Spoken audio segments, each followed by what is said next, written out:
Yo, hey, hi, it's Trout. I'm back with another video, and I'm honestly proud that I even made this video. But anyways, so I present to y'all what if Naruto was the 10 to jinchuriki.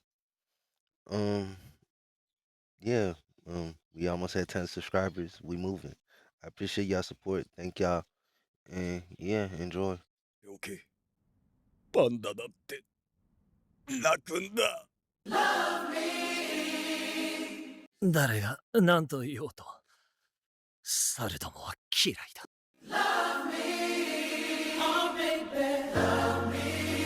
虎杖君、あとは頼みます。虎杖、みんなに伝えて。悪くなかった。起きろブラザー。俺たちの戦いはこれからだ。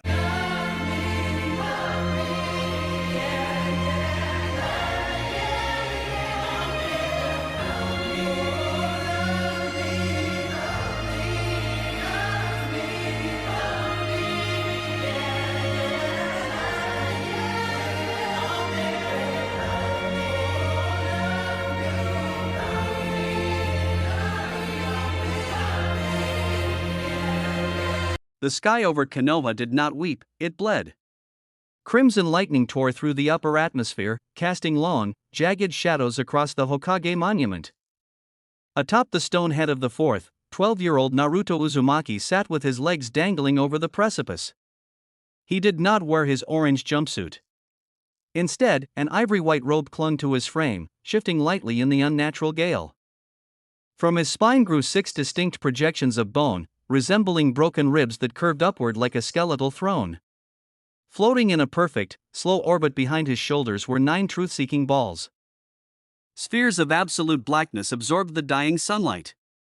His eyes, once bright blue, were now a concentric pattern of ripples, deep purple and ringed with 9 distinct megatama.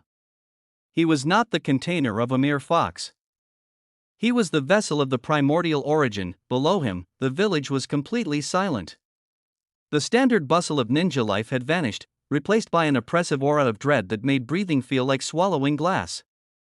Kakashi Hatake stood at the base of the monument, his Sharingan uncovered and spinning frantically as he tried to process the sheer volume of chakra radiating from his student. It was not malicious energy, nor was it the burning, hateful malice of the 9 tails they had all prepared for. It was simply weight.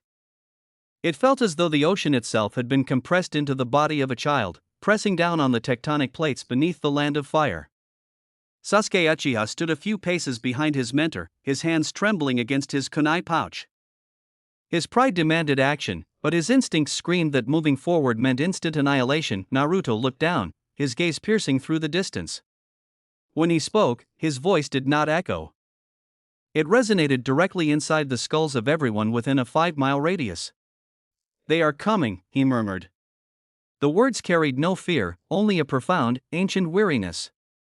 He wasn't talking about Orochimaru or the Akatsuki.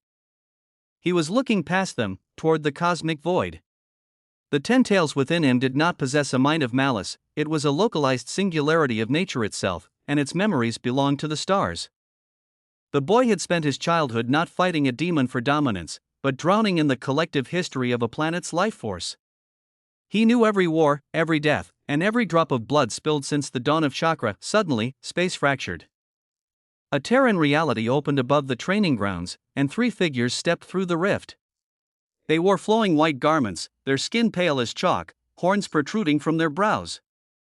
The Otsutsuki had arrived early, drawn across the dimensions by the premature awakening of the god tree's true seed.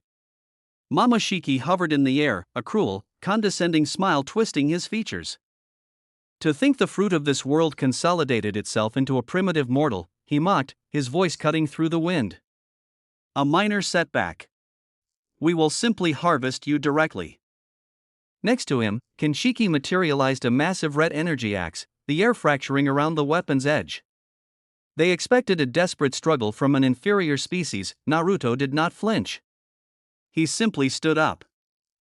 The movement was so fluid it looked like a trick of the light.